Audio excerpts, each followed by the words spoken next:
I lay crumpled at the bottom of the hospital stairwell, pain screaming through every bone in my body. My sister Bria stood at the top, that familiar smirk playing across her lips. Our parents rushed past me without a glance, hurrying to comfort her instead. "It was an accident, right, Bria?"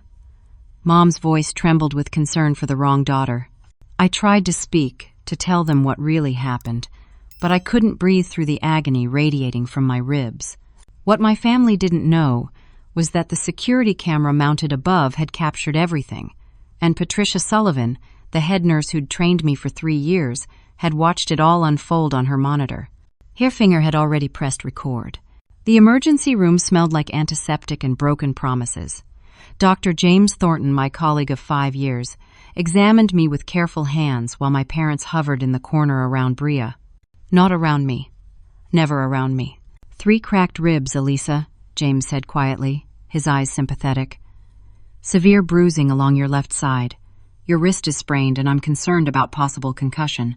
You took Kita fall. Fall. That's what everyone would call it. A fall. Bria sobbed dramatically into our mother's shoulder. I tried to catch her, she wailed. She just stumbled and I reached out, but I couldn't grab her in time. I opened my mouth to correct her, to tell them she'd looked me straight in the eyes before placing both palms flat against my chest and shoving. Hard. But my father cut me off before I could form the words. "Don't," he said sharply. "Don't you even try to make this into something it wasn't." "Dad." She pushed me. I managed to gasp out. Every breath felt like knives. My mother's face hardened. "You've always been clumsy, Elisa. Ever since you were a child. Always tripping over your own feet." "This wasn't that," I insisted. She deliberately pushed me down those stairs. "How dare you," my father said, his voice low and dangerous. "How dare you accuse your sister after everything she's been through? Don't you think she has enough to deal with?" Everything she's been through. That was always the refrain in our family. Bria had been through so much. Bria needed understanding. Bria deserved patience and support. The 3 DUI arrests our parents paid thousands in legal fees to make disappear. The credit card debt they'd covered. The failed boutique they'd funded that closed within 6 months. The string of jobs she'd been fired from for not showing up. At 26 years old, Bria still lived in our childhood bedroom while I'd been supporting myself since college. I worked at County General Hospital as a registered nurse. I'd put myself through nursing school while working nights at a diner. I'd chosen this hospital specifically because it was close to where our grandmother Dorothy lived in her small house on Maple Street. Grandma Dorothy had always been the one person in the family who truly saw me, who believed in me. Now she was dying on the 4th floor of this very hospital, and we'd all come to visit her tonight when this happened. "I don't want to hear another word," my mother said coldly. "You will not ruin your sister's life with these accusations." James cleared his throat uncomfortably. "I'm going to prescribe pain medication," he said, addressing me while pointedly ignoring my family's dysfunction. "You need to rest for at least a week. No work." "I can't afford to miss work," I said. "You don't have a choice. Those ribs need time to heal." He wrote the prescription and handed it to me, along with discharge papers. My parents were already moving toward the door with Bria between them, their arms around her shoulders. "Wait," I called out. "Can someone give me a ride home?" My father didn't even turn around. "We need to get Bria home. She's traumatized by what happened. Call yourself a cab." They left me standing there in my hospital gown, my street clothes in a plastic bag, my ribs screaming with every breath. James put a hand on my shoulder. "I'm sorry," he said. "It's not your fault." But as I changed carefully back into my jeans and sweater, Bria reappeared in the doorway, alone. She glanced down the hallway to make sure our parents weren't watching, then stepped close to me. "I told them you attacked me first," she whispered, her voice stripped of the crying tone she'd used moments before. "They already called the police to file a report against you. So whatever you think happened on those stairs, it doesn't matter. It's your word against all 3 of ours." My blood turned to ice. "Why would you do this?" She smiled, and it was the same smile she'd given me right before she pushed. "You'll find out soon enough." Then she was gone, and I was alone in the ER, my entire world tilting sideways. This wasn't just a push down the stairs. This was something calculated, something planned. I pulled out my phone with shaking hands and ordered a ride share. The driver helped me to his car because I could barely walk, every movement sending fresh waves of pain through my torso. When he dropped me at my apartment building on the east side of town, I had to sit in the lobby for 10 minutes before I could gather the strength to climb the 2 flights of stairs to my door. Inside my small 1-bedroom apartment, I collapsed onto the couch and tried to make sense of what had just happened. My phone buzzed with a voicemail notification. 3 missed calls from my father while I'd been in the ride. I played the first message. The police want to talk to you about assaulting your sister. You need to call Detective Stone at the precinct immediately. I never thought I'd raised a daughter capable of violence. The second message was from my mother. Your grandmother is asking for you, but we told the nurses you're not allowed near her after what you did to Bria. Don't even think about trying to visit. The third was my father again. We're very disappointed in you, Elisa. Very disappointed. I let the phone fall from my hand onto the cushion beside me. They were actually going through with this. They were actually going to file false charges against me. And they were using Grandma Dorothy as leverage, keeping me from seeing her in what might be her final days. I cried then, alone in my dark apartment, my ribs aching with every sob. I woke the next morning to find my body had stiffened overnight. The bruising along my left side had bloomed into deep purples and blacks. Getting out of bed took 15 minutes. Showering took 30. Getting dressed felt like climbing a mountain. But I had to go to work. I lived paycheck to paycheck despite my nursing salary. Student loans took a huge chunk of my income each month. I'd been helping pay for Grandma Dorothy's medications that Medicare didn't cover. I couldn't afford to miss a shift. My phone showed 2 text messages that had come in overnight. The first was from my mother. Your grandmother keeps crying for you.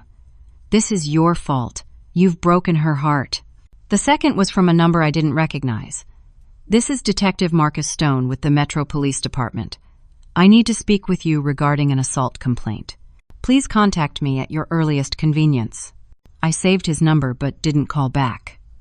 Not yet. First, I needed to get through this shift. At the hospital, my coworkers immediately noticed my condition. Sarah Jenkins, another nurse on my floor, gasped when she saw me moving gingerly down the hallway. Elisa, what happened to you? I fell, I said. Because what else could I say? That my sister pushed me and my parents were helping her frame me for assault? It sounded insane. You need to go home, Sarah insisted. You're in no condition to work. I'm fine, I lied. But I wasn't fine. And halfway through my shift, Karen Whitley, the hospital administrator, called me into her office. Karen was in her early 50s, always impeccably dressed in designer suits, her blonde hair styled in a sharp bob. I'd never had much interaction with her beyond the occasional staff meeting. Sit down, Elisa, she said, gesturing to the chair across from her desk. I lowered myself carefully into the seat, trying not to wince. I received a complaint about you, Karen said, sliding a paper across the desk toward me. I picked it up and read it. My hands started trembling. It was a formal incident report filed by Bria, claiming that I had shoved her at the hospital the previous evening, that I'd been verbally abusive to her, and that she feared for her safety around me. This isn't true, I said. None of this is true. She's the one who pushed me. That's why I'm injured. Karen folded her hands on her desk. Hospital policy requires that we investigate any complaint involving staff members and potential violence. Until this investigation is complete, I'm placing you on administrative leave. What? No, I need this job. I need the income. The leave is without pay, effective immediately. You'll need to surrender your badge and leave the premises. My world was crumbling around me. Please, there must be security footage of what really happened. The stairwell where it happened, there are cameras there. The footage will show the truth. Karen's expression didn't change. I'll review all relevant security footage as part of the investigation. But until then, my decision stands. Badge, please. I unclipped my hospital ID badge from my scrubs with shaking hands and placed it on her desk. How long will the investigation take? As long as necessary. We'll be in touch. I walked out of her office in a daze. Sarah caught up with me in the hallway. What happened? She asked. I've been suspended, I said numbly. For what? I couldn't answer. I just shook my head and kept walking toward the exit. On my way out, I passed the security office and made a detour. Maybe I could talk to someone about the footage myself.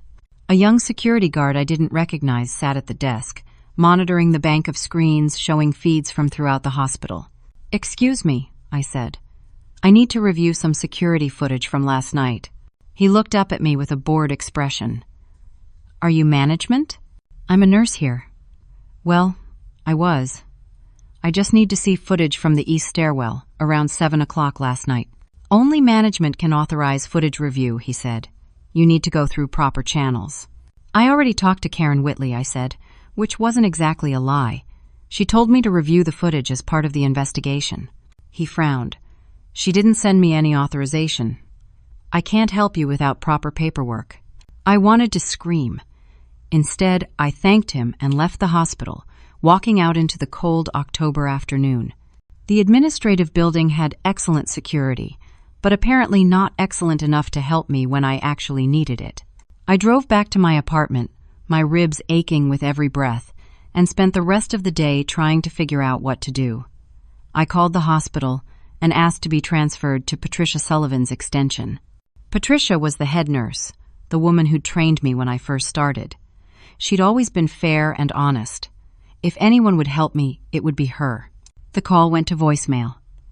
"You've reached Patricia Sullivan. I'm currently on vacation until Monday, November 6th. Please leave a message or contact the nurse supervisor for urgent matters." November 6th.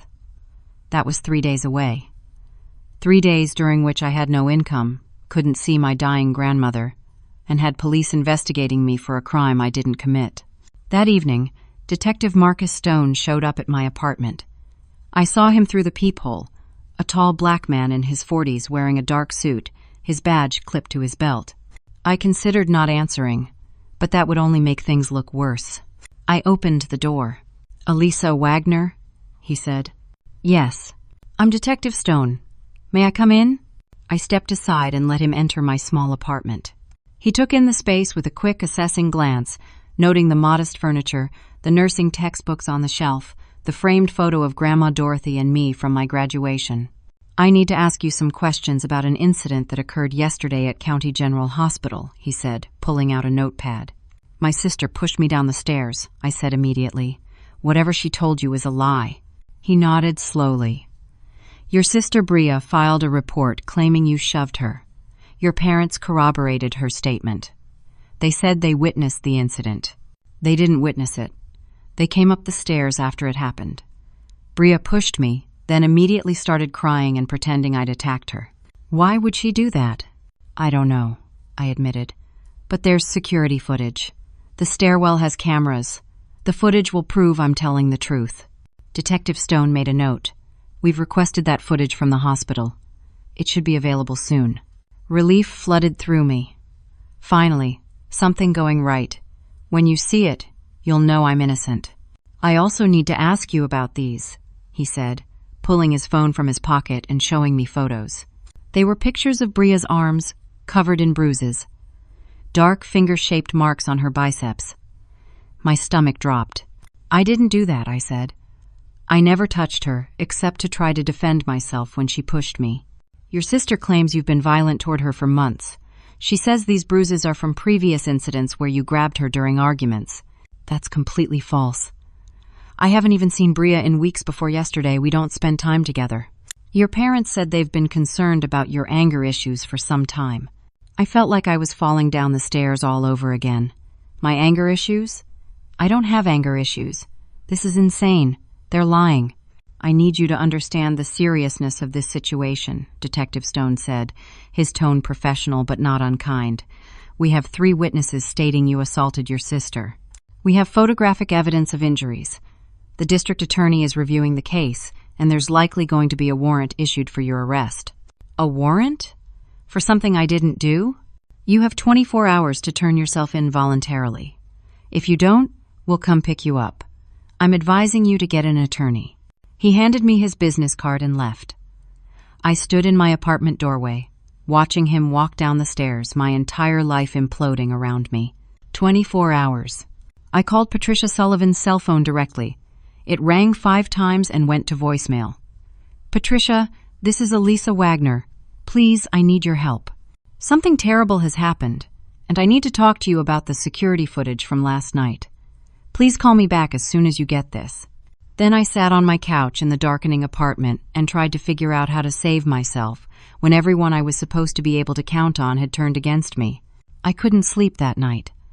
Every time I closed my eyes, I saw Bria's smirk as she pushed me, heard my parents rushing to comfort her instead of checking if I was alive, felt the impact of my body hitting each stair on the way down.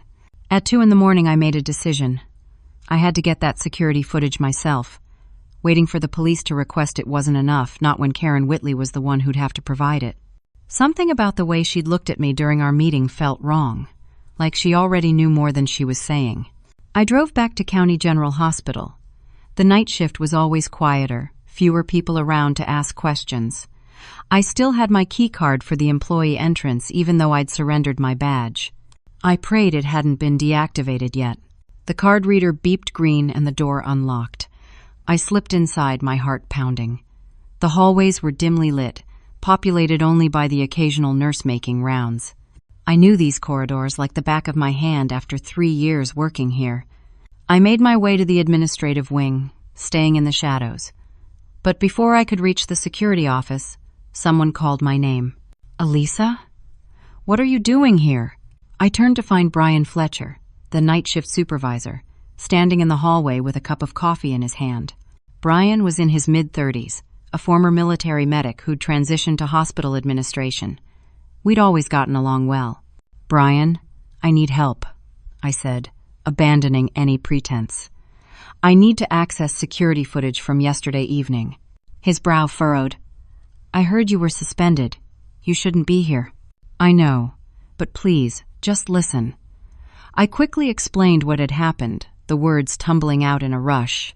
The push, my family's lies, the police investigation. He listened without interrupting. When I finished, he was quiet for a long moment.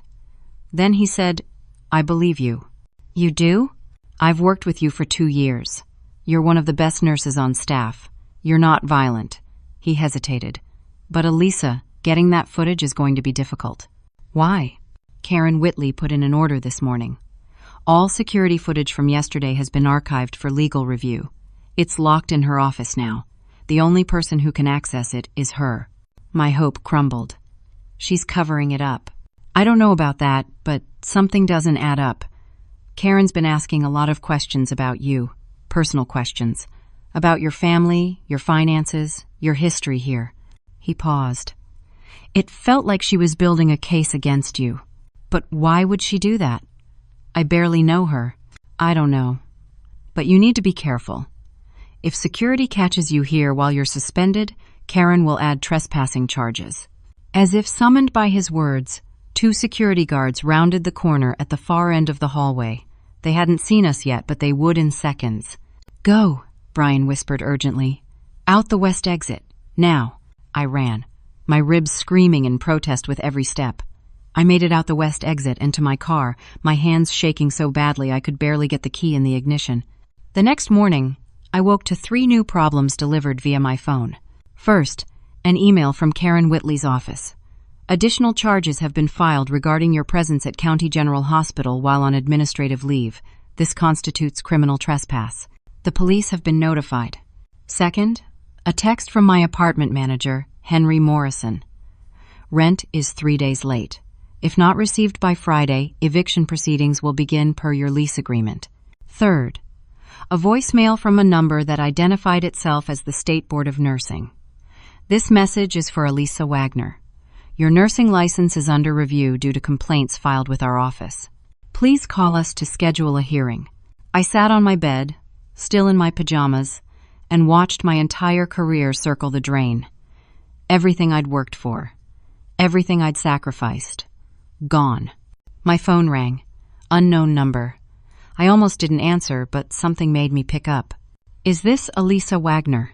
"Yes. This is Jennifer Cole from the Public Defender's Office. Detective Stone referred your case to us. We need to meet to discuss your defense." "I can't afford an attorney," I said numbly. That's why you qualify for a public defender. Can you come to our office this afternoon? I agreed and hung up. At least I'd have someone on my side, even if that someone was an overworked public defender who probably handled 50 cases at once. That afternoon, I met Jennifer Cole in her cramped office downtown. She was younger than I expected, maybe early 30s, with dark circles under her eyes and a massive stack of file folders on her desk. "I've reviewed your case," she said, getting right to business. "It's not good. I didn't do anything wrong. I believe you, but here's what the prosecution has. 3 eyewitnesses, all family members, claiming you assaulted your sister. Photographic evidence of injuries. Your employer suspended you, which makes you look guilty. And now, there's a trespassing charge because you went back to the hospital. I went back to try to get the security footage that proves my innocence. Where is this footage?" The hospital administrator locked it up. She claims it's been archived. Jennifer made a note. "We'll subpoena it. But Elisa, I need you to be realistic about this situation. With 3 witnesses against your word, the jury is likely to convict. The best option might be a plea deal." "A plea deal? For something I didn't do?" "You'd plead guilty to a lesser charge. Maybe misdemeanor assault. Avoid jail time. Just probation and community service. But you would lose your nursing license." "No," I said firmly. "I won't plead guilty to something I didn't do." Jennifer sighed. "Then we go to trial. But I have to warn you, the odds aren't in your favor." I left her office feeling worse than when I'd arrived. On my way back to my car, my phone rang again. This time it was the hospital. "Is this Elisa Wagner?" "Yes. This is the 4th floor nurses' station. I'm calling about Dorothy Wagner. Her condition has deteriorated. The family has been notified. Grandma Dorothy. She was getting worse and I couldn't even go see her." "Is she asking for me?" "Yes. She's been quite distressed. She keeps saying your name." "I'll be right there. I should mention that there's a note on her chart. Your family has requested that you not be allowed to visit." I closed my eyes against the tears. "Please tell her I love her. Tell her I'm sorry I can't be there." "I'll tell her." I hung up and sat in my car in the parking garage, crying so hard I couldn't breathe. My grandmother was dying and my family was keeping me from saying goodbye, all because Bria had decided to destroy me for reasons I still didn't understand. That evening, I tried Patricia Sullivan's number again. Still voicemail. I tried calling the hospital security office. They wouldn't talk to me. I tried calling Brian Fletcher, but he didn't answer either. I was completely alone. And then things got worse. At 8 o'clock that night, there was a knock on my apartment door. I opened it to find Detective Stone standing there again, but this time he wasn't alone. He had 2 uniformed officers with him. "Elisa Wagner, you're under arrest for assault and battery." He read me my rights while one of the officers cuffed my hands behind my back. My neighbors watched from their doorways as I was led down the stairs and put into the back of a police car. At the station, I was booked, fingerprinted, photographed. They took my jewelry, my shoelaces, my belt, put me in a holding cell with 3 other women.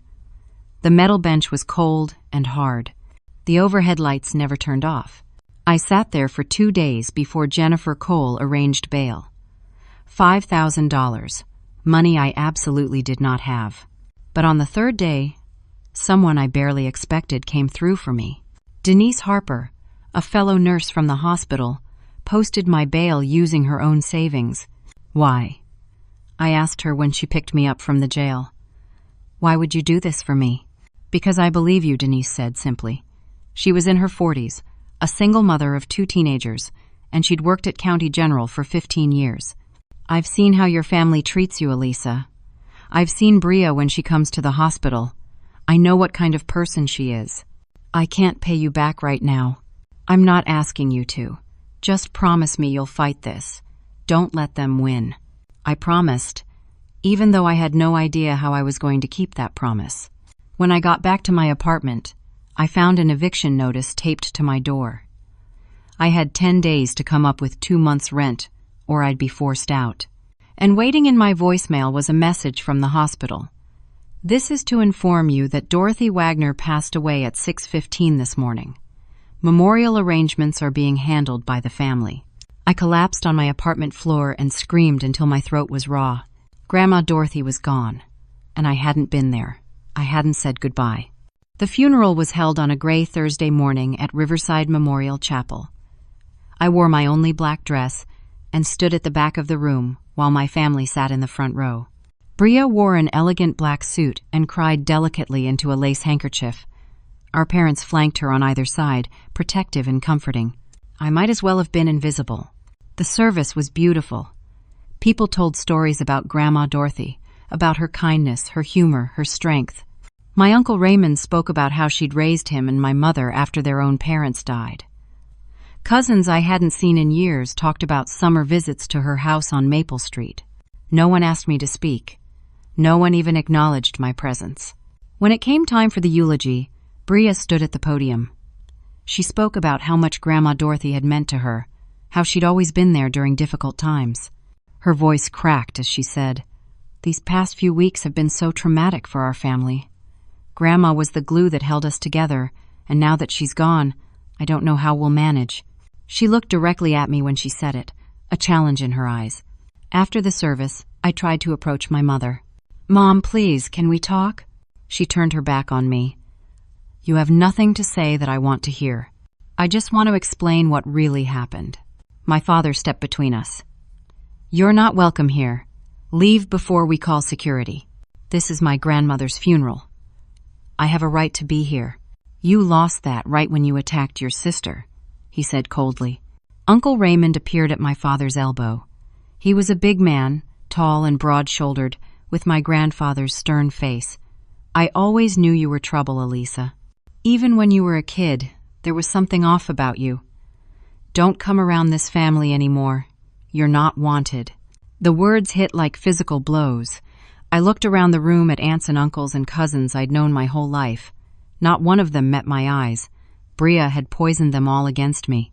I left the funeral home and sat in my car, watching through the window as my family hugged each other and shared memories of Grandma Dorothy.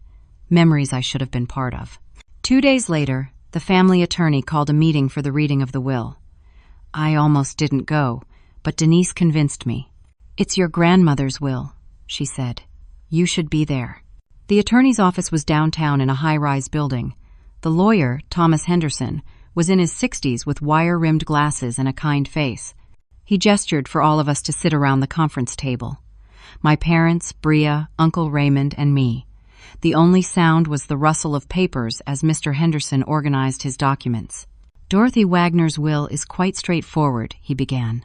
After small bequests to various charities, the remainder of her estate, including her house on Maple Street and her savings, approximately $200,000, is to be divided equally between her 2 granddaughters, Elisa Wagner and Bria Wagner. $100,000. Enough to pay off my student loans, cover my legal fees, save my apartment. I felt a surge of gratitude toward Grandma Dorothy, even as my heart ached that she was gone. But Mr. Henderson wasn't finished. However, there is a stipulation. If either granddaughter is convicted of a crime, their share of the inheritance will pass in full to the other granddaughter. The room went silent. I looked at Bria and saw something flash across her face. Not surprise, satisfaction, like she'd been waiting for this moment. Understanding crashed over me like a wave. This was why. This was the reason for everything. Bria knew about the will. She knew about the stipulation. She'd orchestrated my arrest so she could take my share of the inheritance. "That's an unusual clause," Uncle Raymond said, frowning. "Dorothy added it last year," Mr. Henderson explained. She was quite clear about her reasoning. She said she wanted her money to go to whichever granddaughter proved to have the stronger moral character. Grandma Dorothy had been testing us. She'd known exactly what kind of person Bria was. She'd set up the will to expose the truth. But now Bria was using it against me. After the meeting, I waited in the parking garage until Bria came out alone. I called her name and she turned, that familiar smirk spreading across her face. "Finally figured it out, did you?" she said. "You planned this whole thing to steal my inheritance." "I didn't steal anything.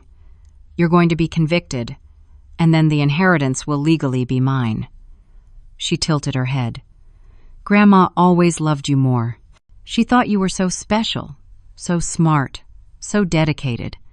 Well, we'll see how special you are when you're a convicted felon. Why do you hate me so much? Because you don't deserve what you have. You don't deserve her love, her respect, her money. I'm the one who needs it. I'm the one who deserves it. You're going to lose, I said, trying to sound more confident than I felt. The security footage will prove the truth. Bria laughed. You still think that footage exists? Elisa, you're even dumber than I thought. What do you mean? I mean, I made sure that footage disappeared. Do you really think it was a coincidence that Karen Whitley locked it up? She stepped closer, her voice dropping. I met Karen at a yoga class 6 months ago. We became friends. I found out she had a grudge against you because you reported her daughter for stealing drugs from the hospital pharmacy. Karen was happy to help me in exchange for a little cash. She corrupted the original footage and locked up the archives. There's no evidence left, Elisa. It's just your word against ours. The parking garage seemed to tilt. You bribed a hospital administrator? I borrowed $10,000 from Mom and Dad. They think I'm using it to start a new business. Instead, I bought myself a $200,000 inheritance. She smiled. Best investment I ever made. I pulled out my phone from my pocket. I'd been recording the entire conversation. That was stupid, I said, holding up the phone so she could see the recording app. Bria's face went white, then red. Then she lunged at me.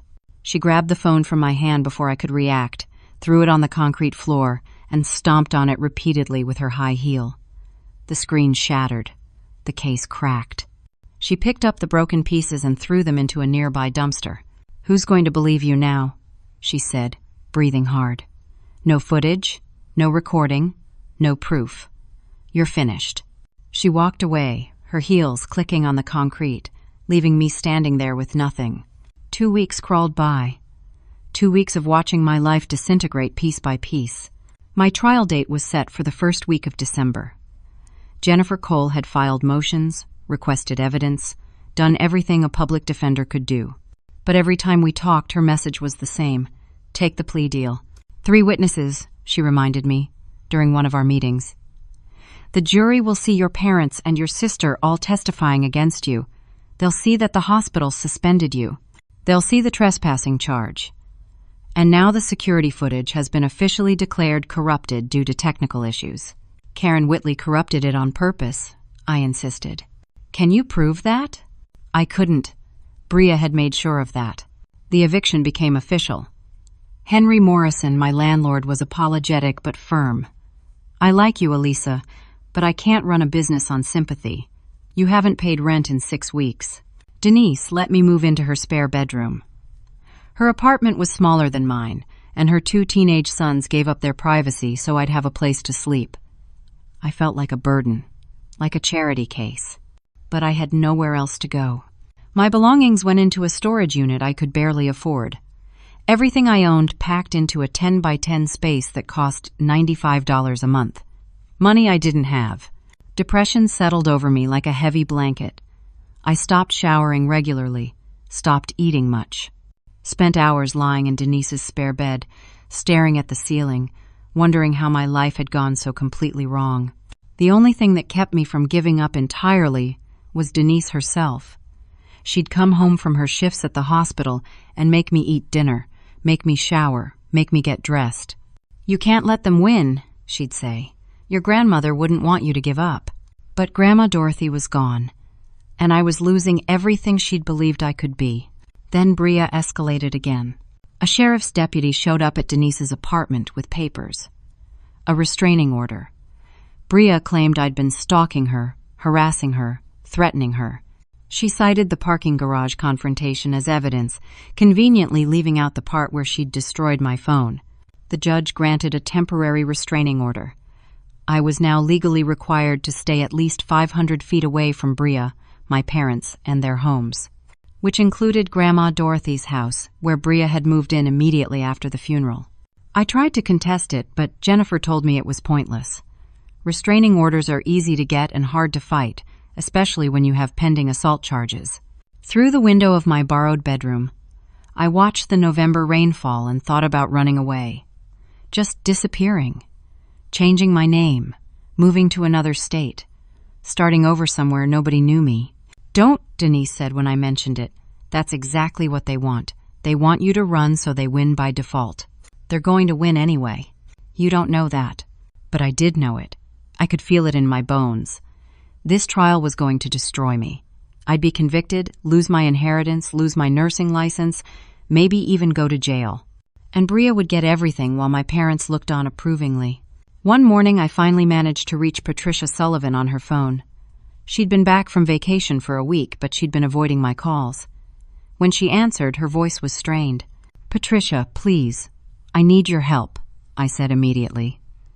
"The security footage from the night my sister pushed me down the stairs. Do you still have the recording you made?" She was quiet for so long I thought the call had dropped. Then, "I can't talk to you, Elisa. Please. That footage is the only thing that can prove my innocence." "I know," she said, her voice breaking. "I know what it shows. I saw everything.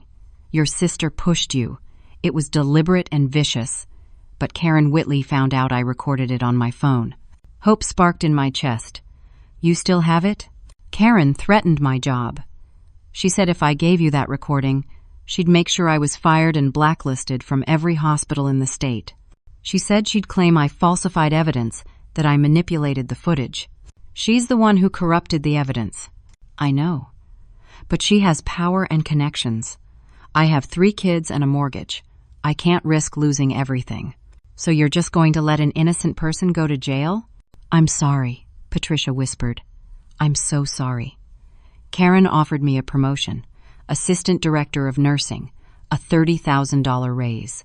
If I delete the footage and sign a statement saying the original footage was corrupted before I could save it." My heart turned to stone. "You're going to take the promotion.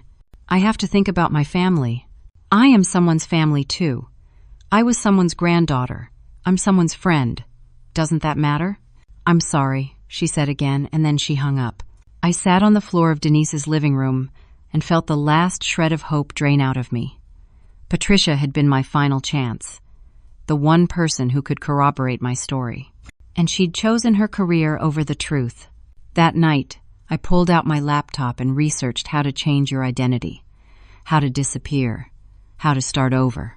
The websites told me it was harder than it looked, that you couldn't really vanish in the digital age. But people did it. People started new lives all the time. Denise found me at 2 a.m, still staring at the computer screen. "Don't," she said, sitting down beside me. "I can't do this anymore," I told her. "I can't fight when everyone who has the power to help me is choosing not to. You fight because it's right. You fight because your grandmother believed in you. You fight because somewhere in this mess there's still justice waiting to be found. What if there isn't? Then you fight anyway."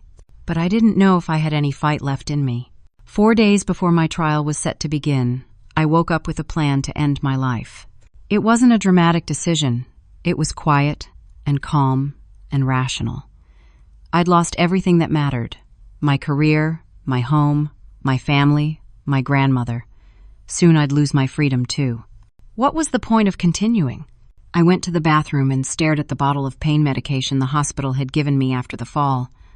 I'd barely used it, so most of the pills were still there. More than enough to do what I was thinking about doing. I unscrewed the cap.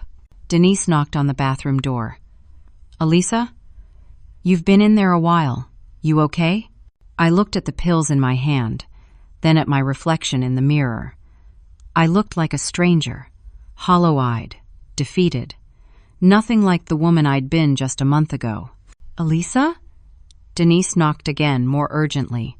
I poured the pills back into the bottle and opened the door. Denise took one look at my face and knew. She pulled me into a fierce hug. "We're going for a walk," she said.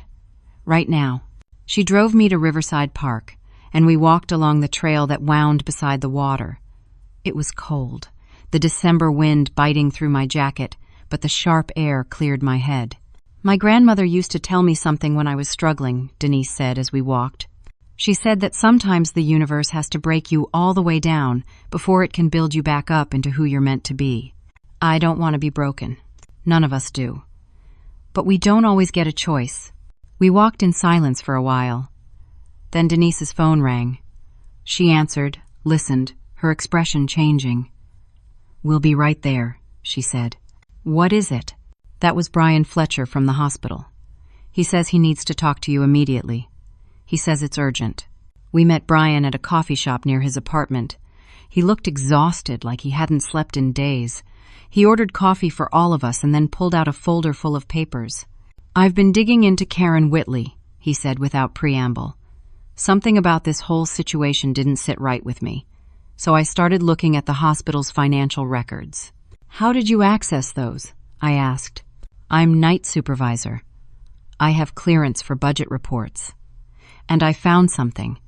He spread the papers on the table. "Karen has been embezzling from the hospital pharmacy fund for almost 2 years. Small amounts, a few $100s at a time, but it adds up.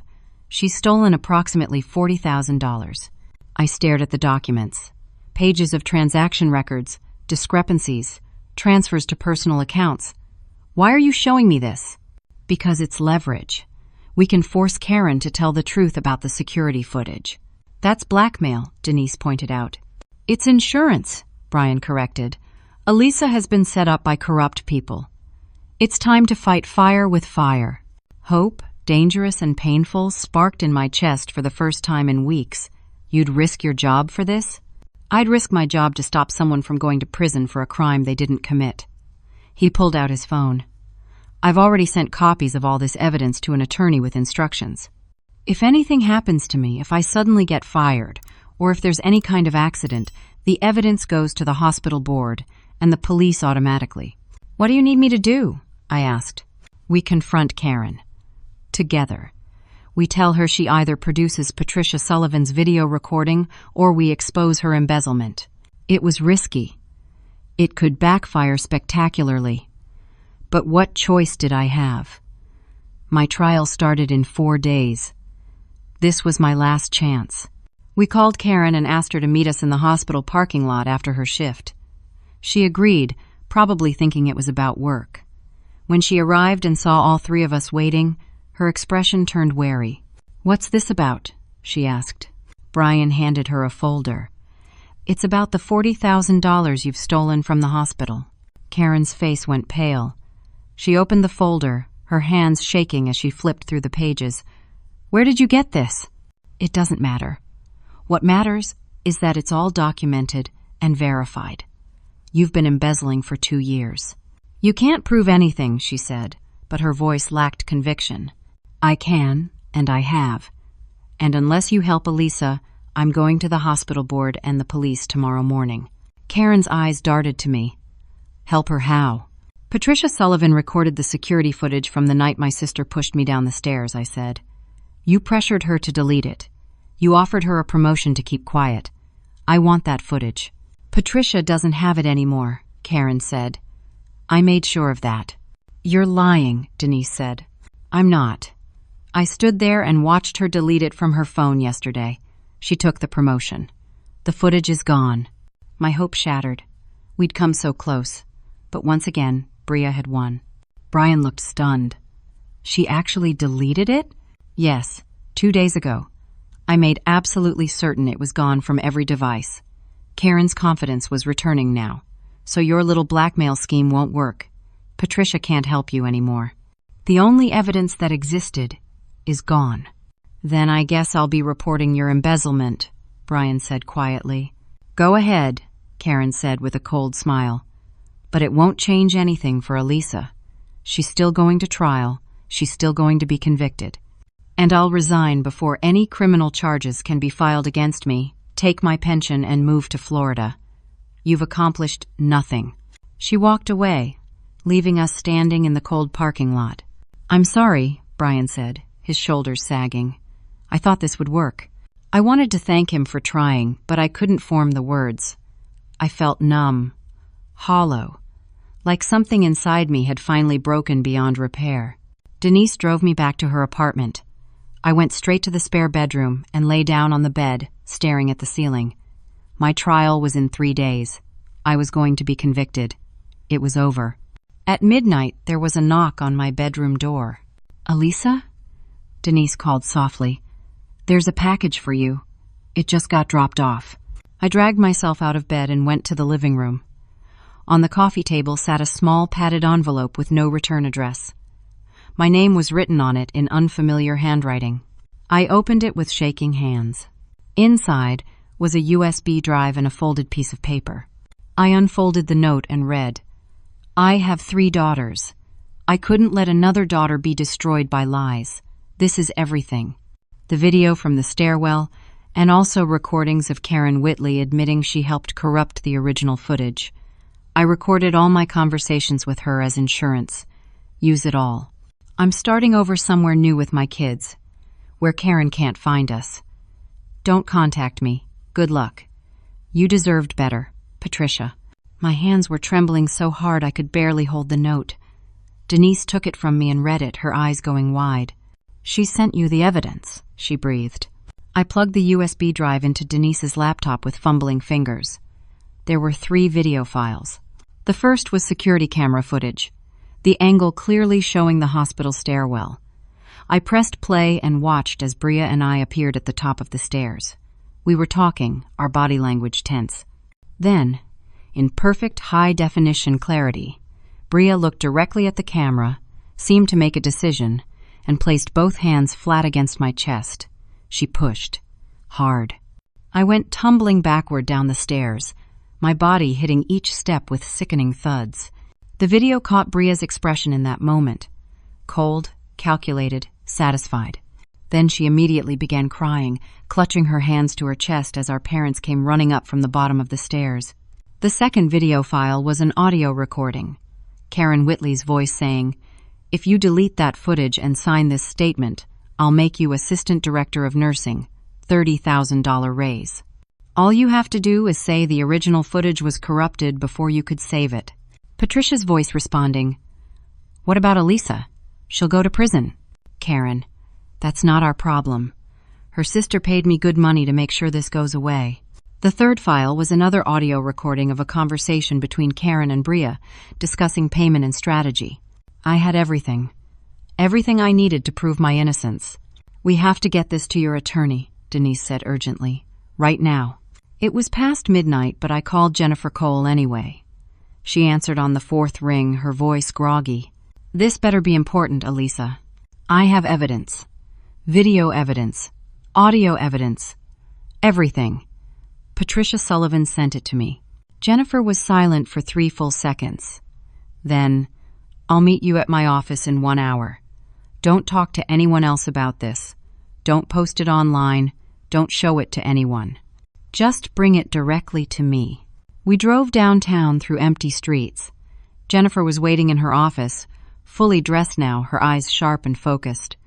I handed her the USB drive and she plugged it into her computer. I watched her face as she viewed the video, saw her expression harden as she listened to the audio recordings. When it finished, she sat back in her chair. "This changes everything. Can we stop the trial?" "Better than that. We're going to end this before the trial even starts." She picked up her phone. "I'm calling the district attorney. Right now." The courthouse was exactly as cold and imposing as I'd imagined. High ceilings, marble floors, the seal of justice carved into the wall above the judge's bench. I sat at the defense table between Jennifer Cole and Denise, my hands clasped tightly in my lap. My trial was supposed to begin with jury selection. The courtroom was packed with potential jurors, court staff, observers. My parents sat in the gallery with Bria between them, her face perfectly composed in an expression of wounded dignity. But Jennifer had filed an emergency motion that morning. The judge had agreed to hear it before proceeding with the trial. Judge Margaret Torres was a woman in her 60s with steel gray hair and a no-nonsense demeanor. She looked down from her bench at both tables with an expression that suggested she'd seen every trick in the book and wasn't impressed by any of them. "Miss Cole," she said, "you filed a motion to introduce new evidence. The prosecution objects on the grounds that this evidence should have been submitted during discovery." Jennifer stood. "Your Honor, this evidence was obtained less than 48 hours ago. The defense had no access to it until then. It's critical evidence that directly contradicts the prosecution's entire case." The prosecutor, a man named Richard Torres, stood as well. Your Honor, the defense is trying to delay these proceedings with last-minute theatrics. The evidence was available to them all along. They simply didn't look hard enough. That's not accurate, Jennifer said firmly. The hospital administrator actively suppressed this evidence and pressured witnesses to destroy it. The defense only received it because a witness had the courage to come forward at great personal risk. Judge Torres considered this. I'll review the evidence in chambers, both attorneys with me. We'll take a 1-hour recess. The next hour was the longest of my life. I sat in the hallway outside the courtroom with Denise, watching lawyers and defendants and families flow past us. Across the hall, my parents sat with Bria, whispering among themselves. Bria caught my eye once and smirked. She still thought she was going to win. Finally, the bailiff called us back inside. Judge Torres had returned to her bench, and her expression had changed. She looked angry. Having reviewed the evidence submitted by the defense, she said, her voice carrying through the silent courtroom, I am deeply disturbed by what I've seen. The prosecution's case appears to be based entirely on false testimony and suppressed evidence. Richard Torres stood quickly. Your Honor, I had no knowledge that any evidence was suppressed. I believe you, Mr. Torres, which is why I'm not holding you responsible for this miscarriage of justice. Judge Torres turned her gaze to my parents and Bria. However, I am extremely concerned about the apparent perjury and conspiracy that has taken place. She gestured to the bailiff, who wheeled a television on a cart into the courtroom. I'm going to play a portion of the evidence for everyone present. The video began. Crystal clear security footage of the hospital stairwell. Every person in the courtroom watched as Bria deliberately pushed me down the stairs, watched as I tumbled and fell. Watched as Bria immediately put on her crying performance when our parents appeared. Gasps rippled through the gallery. I heard my mother's sharp intake of breath. When the video ended, Judge Torres spoke again. The audio recordings submitted by the defense clearly demonstrate that this was a calculated scheme to frame Miss Wagner for assault in order to claim an inheritance. I'm dismissing all charges against Elisa Wagner immediately. Relief flooded through me so powerfully I thought I might faint. But Judge Torres wasn't finished. Bailiff, please take Bria Wagner into custody. I'm charging her with perjury, assault, and conspiracy to commit fraud. Bail is set at $50,000. 2 bailiffs moved toward Bria. She stood, her face flushing red. This is ridiculous. You can't do this. I can and I am. You've committed multiple felonies under oath in my courtroom. As the bailiffs handcuffed Bria, she screamed, Mom! Dad! Do something! But our parents sat frozen in shock, watching their golden child being led away in handcuffs. Judge Torres continued, I'm also issuing a warrant for the arrest of Karen Whitley for obstruction of justice and embezzlement. And I'm referring Gary and Linda Wagner to the district attorney for investigation of conspiracy and filing a false police report. My father stood up. Your Honor, we didn't know the video existed. Our daughter told us what happened, and we believed her. You believed her despite physical evidence that contradicted her story. You believed her because you wanted to believe her. And in doing so, you nearly destroyed your other daughter's life. Judge Torres shook her head. You'll have your opportunity to present your defense if charges are filed. For now, this court is adjourned. The gavel came down with a sharp crack that echoed through the courtroom. I sat there in stunned silence as people began filing out. Jennifer Cole put a hand on my shoulder. It's over, she said. You're free. Denise pulled me into a tight hug. You did it. You won. I watched through the courtroom windows as Bria was led away to a holding cell. My parents followed, arguing with the officers. They didn't look back at me. Not once. Over the next 2 weeks, everything that had been broken began to piece back together. Karen Whitley was arrested at her home. The embezzlement charges were filed along with the obstruction charges. She hired a lawyer and tried to fight it, but the evidence was overwhelming. She eventually pleaded guilty to avoid trial and was sentenced to 3 years in prison. The hospital conducted an internal investigation and found multiple policy violations. The new administrator, a woman named Susan Drake, called me personally to apologize.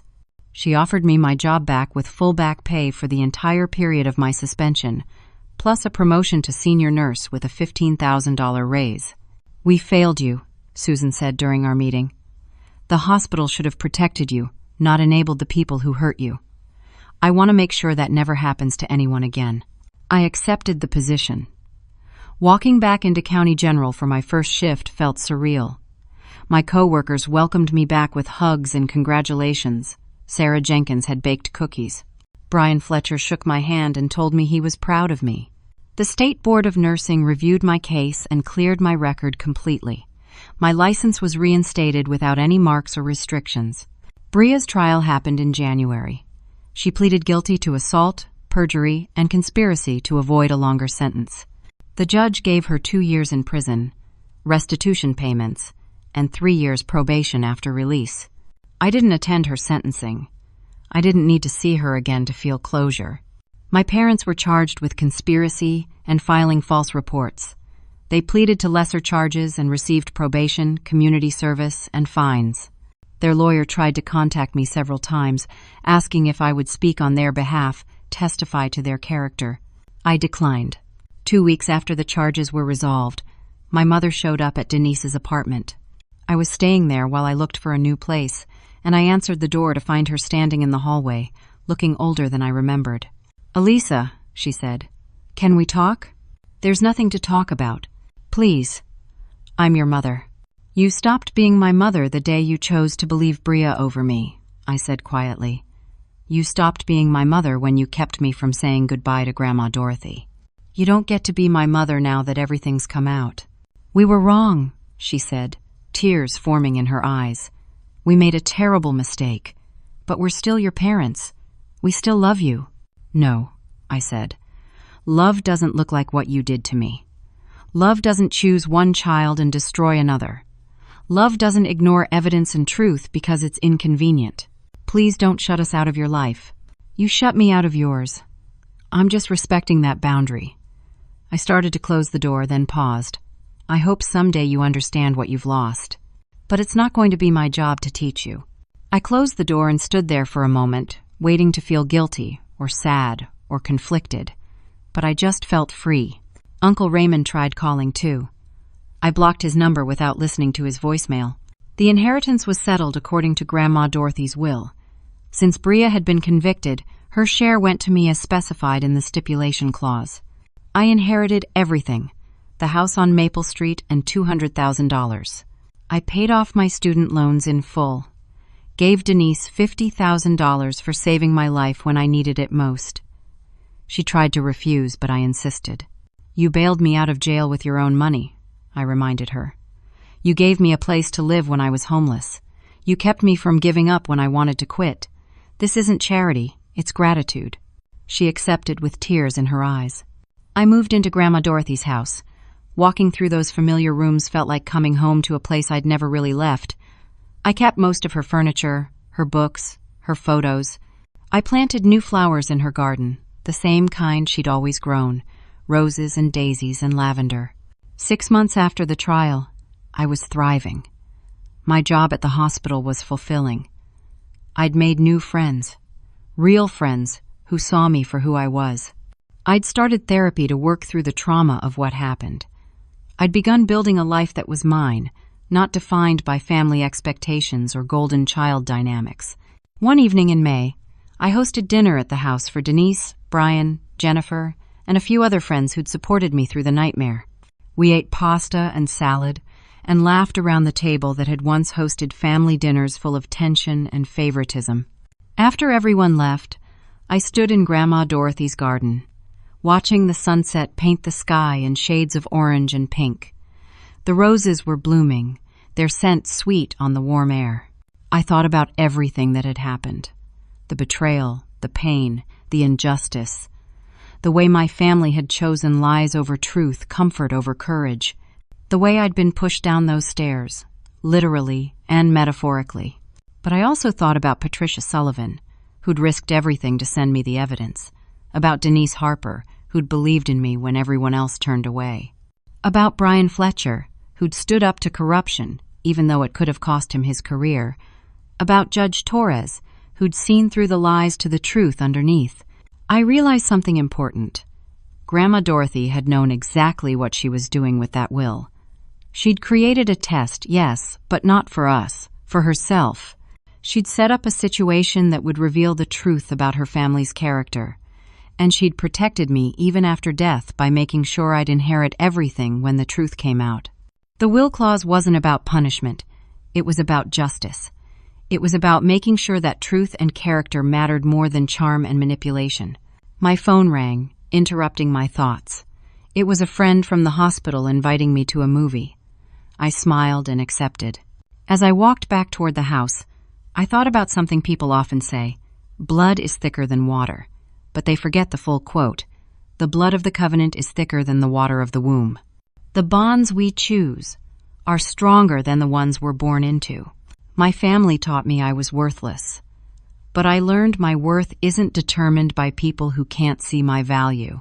Sometimes, the worst thing that happens to you is exactly what you need to break free from a lifetime of chains you didn't even know were there. Grandma Dorothy knew. She saw everything. She gave me not just an inheritance of money, but an inheritance of truth. And truth, even when it's painful, is the greatest gift of all. I used to think family was everything. Now I know that being true to yourself is everything.